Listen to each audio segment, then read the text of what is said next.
Dobrý deň, vítam vás na kanáli Recepty pre život v časti Raňajkové dobroty a nápoje, kde som si pre vás pripravila recept na ryžové palacinky. Aké budeme potrebovať suroviny na cesto na 2 porcie? 500 ml mandľového alebo sojového mlieka, 3 polievkové lyžice ryžovej kaše instantnej alebo ryžovej múky, 2 polievkové lyžice ovsenej múky, 3 polievkové lyžice ľanovej múky alebo mletého ľanového semienka, štipku soli a olej na opekanie.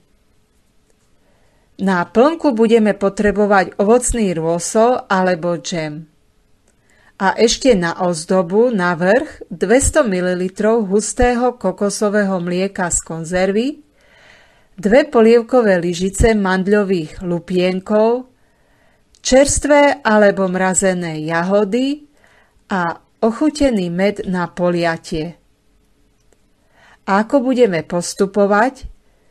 V mandľovom mlieku rozmiešame všetky suroviny na cesto a necháme ho chvíľu postáť.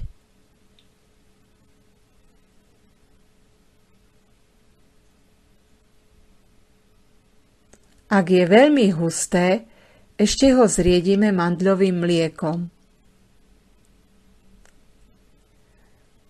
Postupne z cesta na oleji na panvici s priemerom dna 15 cm upečieme asi 7 palaciniek.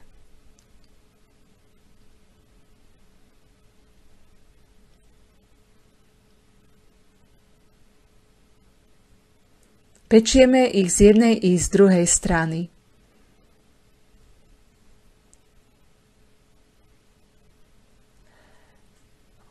Po upečení každú palacinku potrieme ovocným rôsolom alebo džemom a vrstvíme na seba.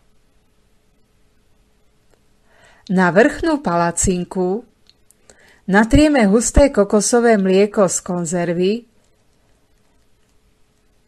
alebo ho ozdobne nastriekame.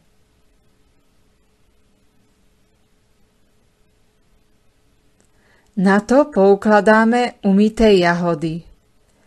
Ak použijeme mrazené, najprv ich odmrazíme. Potom to posypeme mandľovými lupienkami a polejeme ochuteným medom.